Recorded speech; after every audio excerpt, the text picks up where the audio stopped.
ভারত বিরোধিতার হেডকোয়ার্টার কি হতে চলেছে বাংলাদেশ? ডিপ স্টেট কি বাংলাদেশে বানাতে চাইছে ভারত বিরোধিতার হেডকোয়ার্টার?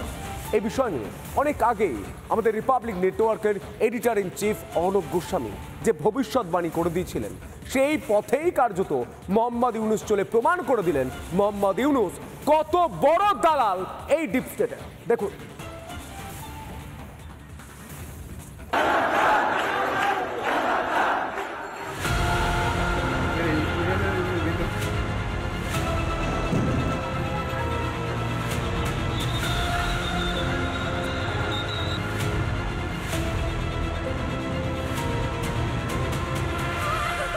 রিপাবলিক মিডিয়ার এডিটর ইন চিফ অর্ণব গোস্বামীর কথাতেই শিলমোহর।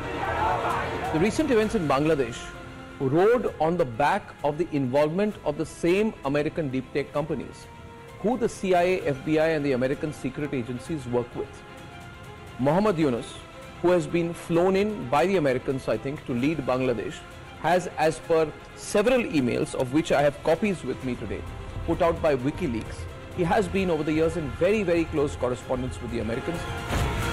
ডিপ স্টেটের হাতের পুতুল মোহাম্মদ ইউনূস বাংলাদেশকে কোন রকম আর্থিক সাহায্য দেবে না ডোনাল্ড ট্রাম্প সরকার। আর ঠিক চার দিন পরেই মোহাম্মদ ইউনূসের সঙ্গে সোরস পুত্র অ্যালেক্স সোরসের বৈঠক।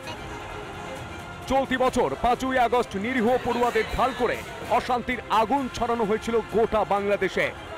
নির্বাচিত সরকার শেখ হাসিনাকে বাধ্য করেছিল দেশের মাটি ছাড়তে। এই আবহে হঠাৎ ধূমকেতুর মতো উত্থান Mohammad ইউনূসের। The Americans have been helping Mohammad Yunus set up his Grameen Bank. They have worked towards advancing the interests of Grameen Bank business-wise, and they've also been working to get him to agree to enter Bangladeshi politics. According to these emails and correspondence, this effort has been going on since 2007, which means that for the last 16 years or more, the Americans and Mohammad Yunus are working together. মৌলবাদী ইউনূস জোটের উত্থানের নেপথ্যে যে কলকাঠি নেড়েছে মার্কিন যুক্তরাষ্ট্র তা আগেই বলে দিয়েছিল রিপাবলিক মিডিয়ার editor in chief Arnab Goswami. যাদের পা ধরে ক্ষমতা তাদের ধন্যবাদ জানাতে ইউনূস পাড়ি দেন মার্কিন মুলুকে।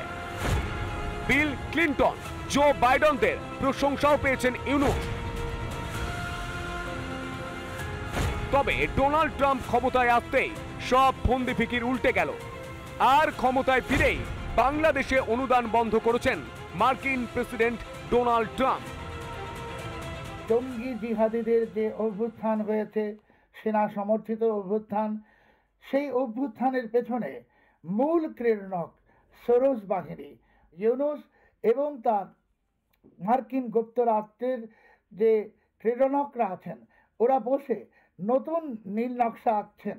সেই নীল নকশা বাংলাদেশের বিরুদ্ধে, সেই নীল নকশা ভারতের বিরুদ্ধে, সেই নীল নকশা মার্কিন যুক্তরাষ্ট্রের বিরুদ্ধে। যুক্তরাষ্ট্রের যে চক্রান্ত, ভারতীয় উপমহাদেশে ভারতের জাতীয়তাবাদ, ভারতীয় গণতন্ত্রকে ধ্বংস করার যে বৃহত্তর পরিকল্পনা, এবং সেই পরিকল্পনার একটি অংশ ছিল বাংলাদেশের শেখ হাসিনার সরকারকে উৎখাত করে এই সাম্প্রদায়িক মৌলবাদী হিন্দু বিদ্বেষী ইউনূসকে সামনে রেখে একটি জিহাদি জামাতি জোটের সরকারকে বসিয়ে দেওয়া। সোরস সঙ্গী হয়ে বা ইউনূস সরকারের যে ফান্ড, তার যে রিসার্চের পিছনে, তার পিছনে যে ফান্ডিং ছিল, একেবারেই বাংলাদেশের এই সংকটকালে হাসিনা সরকারের পতনের পর বাংলাদেশকে সংকট থেকে উদ্ধার করতে সম্পূর্ণ ব্যর্থ হয়েছে ইউনূস সরকার।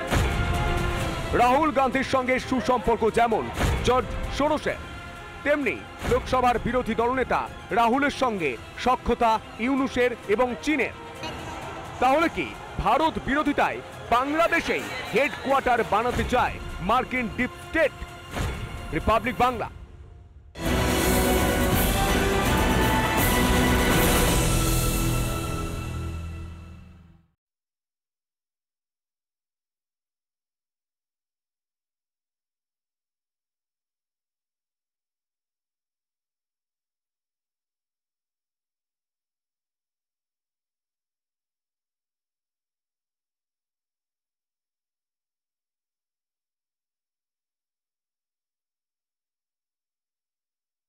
নানা ধরনের কন্টেন্ট দেখার জন্য লাইক করুন, শেয়ার করুন আমাদের ফেসবুক পেজ, সাবস্ক্রাইব করুন আমাদের ইউটিউব চ্যানেল।